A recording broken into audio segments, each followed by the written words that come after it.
let's take a look at insertion sort, an algorithm for taking a list of numbers and sorting them. An algorithm, remember, is simply a step-by-step procedure for accomplishing a task. The basic idea behind insertion sort is to divide our list into two portions, a sorted portion and an unsorted portion. At each step of the algorithm, a number is moved from the unsorted portion to the sorted portion, until eventually the entire list is sorted. Here's a list of 6 unsorted numbers: 23, 42, 4, 16, 8, and 15. Since these numbers are not all in ascending order, they're unsorted.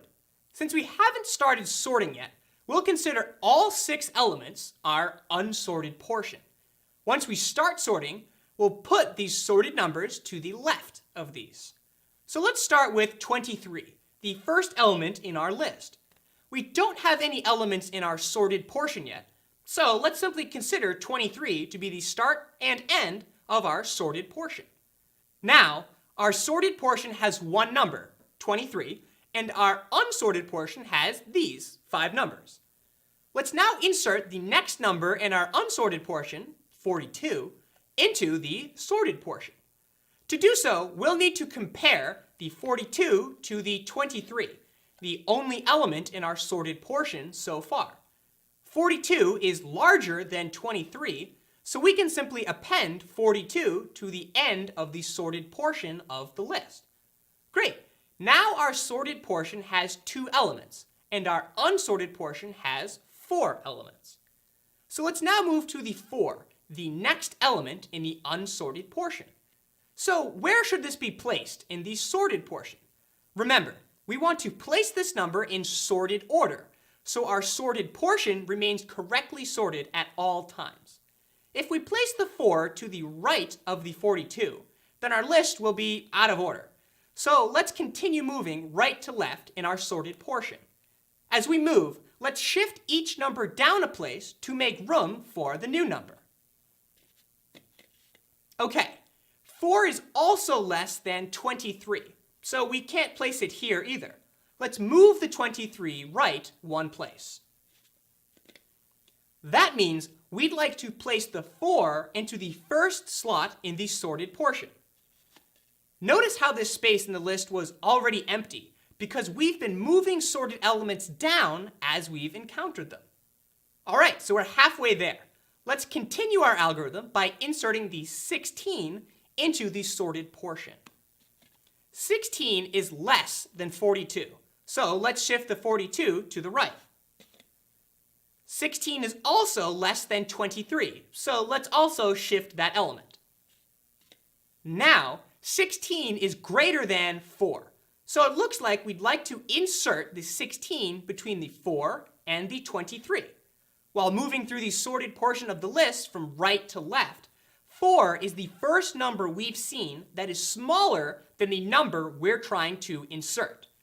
So now we can insert the 16 into this empty slot, which, remember, we've created by moving elements in the sorted portion over as we've encountered them. Alright, now we have 4 sorted elements and 2 unsorted elements. So let's move the 8 into the sorted portion. 8 is less than 42, 8 is less than 23, and 8 is less than 16, but 8 is greater than 4. So we'd like to insert the 8 between the 4 and the 16. And now we just have one more element left to sort, the 15. 15 is less than 42, 15 is less than 23, and 15 is less than 16, but 15 is greater than 8. So here is where we want to make our final insertion. And we're done. We have no more elements in the unsorted portion, and our sorted portion is in the correct order. The numbers are ordered from smallest to largest. So let's take a look at some pseudocode that describes the steps we just performed.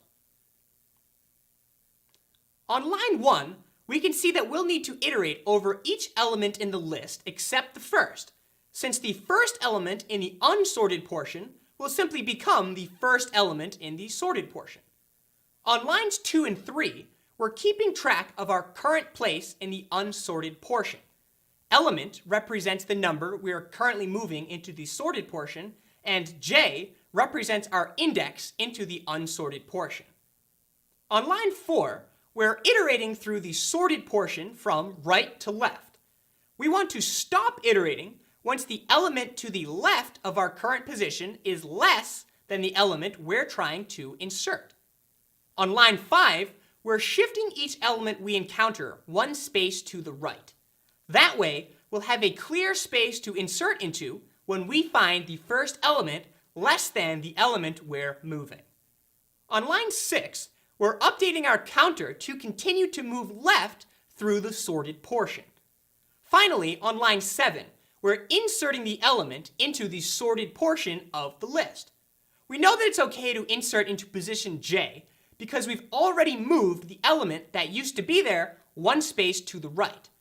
Remember, we're moving through the sorted portion from right to left, but we're moving through the unsorted portion from left to right. All right, let's now take a look at how long running that algorithm took. We'll first ask the question, how long does it take for this algorithm to run in the worst case? Recall that we represent this running time with big O notation.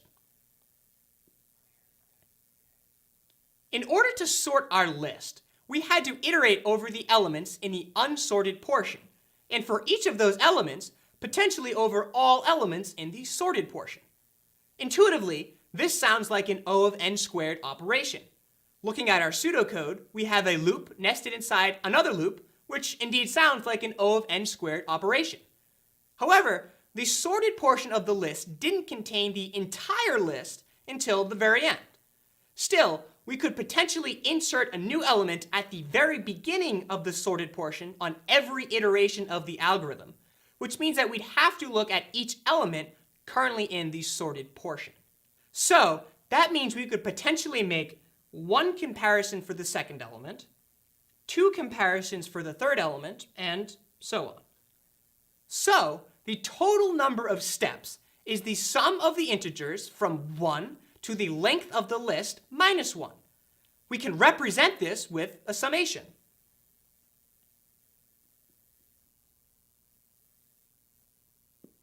We won't go into summations here, but it turns out that this summation is equal to n times n minus 1 over 2, which is equivalent to n squared over 2 minus n over 2. When talking about asymptotic runtime, this n squared term is going to dominate this n term. So insertion sort is big O of n squared. What if we ran insertion sort on an already sorted list? In that case, we'd simply build up the sorted portion from left to right. So we'll only need on the order of n steps. That means that insertion sort has a best case performance of n, which we represent with omega of n. And that's it for insertion sort, just one of the many algorithms we can use to sort a list. My name is Tommy, and this is CS50. Oh, you can't stop that once it starts.